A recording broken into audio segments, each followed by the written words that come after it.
Hello, everyone, and welcome to the Great English Podcast. I'm Catherine, and I'm thrilled to be your guide on this exciting journey to mastering the English language. In today's episode, we'll explore some useful words and phrases that you can start using right away. We'll provide examples and dialogues to help you understand how to use them in everyday situations. Are you ready to expand your vocabulary? Let's get started. All right, Catherine, what's the first word for today? Today, we're diving into the word accomplish. Then, we'll move on to assure, hesitate, rely on, and finally, hit the nail on the head. Sounds great. Let's start with our first word, accomplish. Accomplish is a verb that means to achieve or complete something successfully. For example, you can say, she accomplished her goal of running a marathon.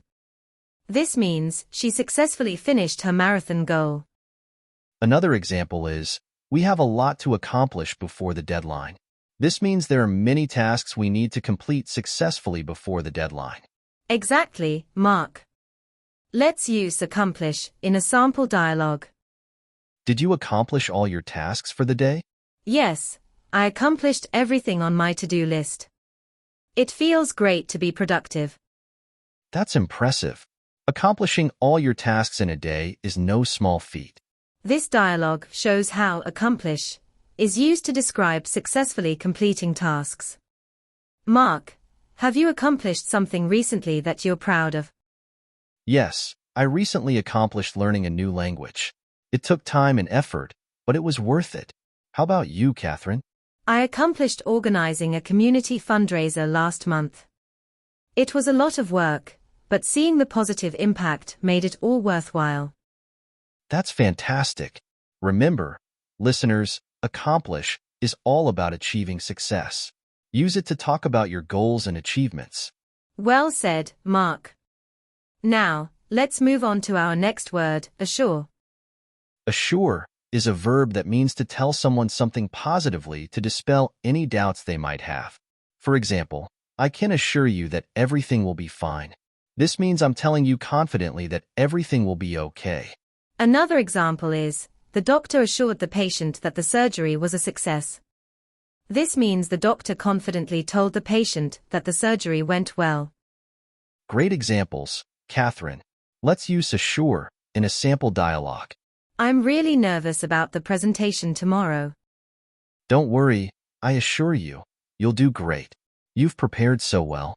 Thanks, Mark. That really helps calm my nerves. This dialogue shows how assure can be used to comfort someone and dispel their doubts. Mark, have you ever had to assure someone about something? Yes, I often assure my friends that they'll do well in their exams by reminding them of their hard work and preparation. What about you, Catherine? I assure my team at work that we can meet our deadlines by planning and working together efficiently. Assuring someone is all about confidence and support. Use it to help others feel at ease. Absolutely. Now, let's move on to hesitate. Hesitate is a verb that means to pause before saying or doing something, often because of uncertainty or doubt. For example, he hesitated before answering the question. This means he paused because he wasn't sure. Another example is, she hesitated to join the team because she wasn't confident in her skills. This means she paused before joining due to her uncertainty. Let's use hesitate in a sample dialogue. Are you coming to the party tonight? I'm not sure. I'm hesitating because I have a lot of work to do. You should come for a little while. It will be a good break. Maybe you're right. I'll try to come for a bit.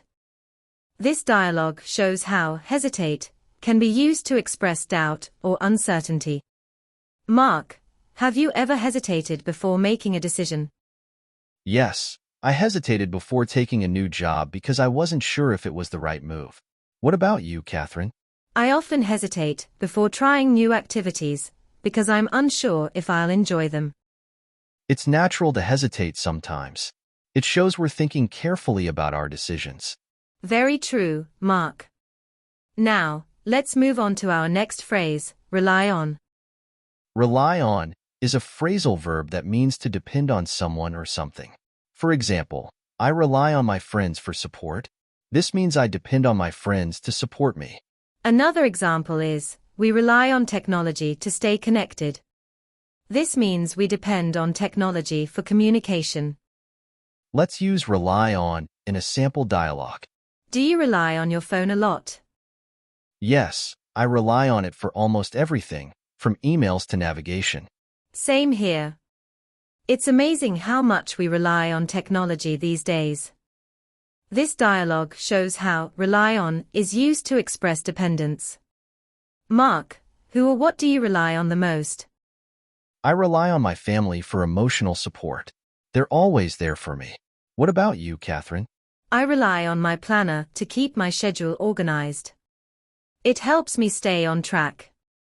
It's important to have things or people we can rely on. It makes life easier. Absolutely. Now, let's move on to our final phrase, hit the nail on the head. Hit the nail on the head is a phrase that means to describe exactly what is causing a situation or problem. For example, you've hit the nail on the head with that analysis. This means you've exactly identified the main point. Another example is, when you said that communication is key, you hit the nail on the head.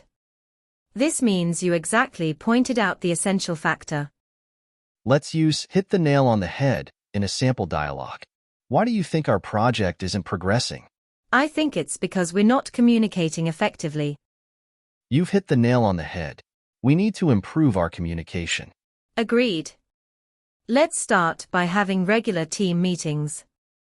This dialogue shows how hit the nail on the head is used to pinpoint the exact cause of a problem. Mark, have you ever had a moment where you hit the nail on the head? Yes, during a meeting, I suggested we were missing deadlines due to lack of planning, and everyone agreed. What about you, Catherine?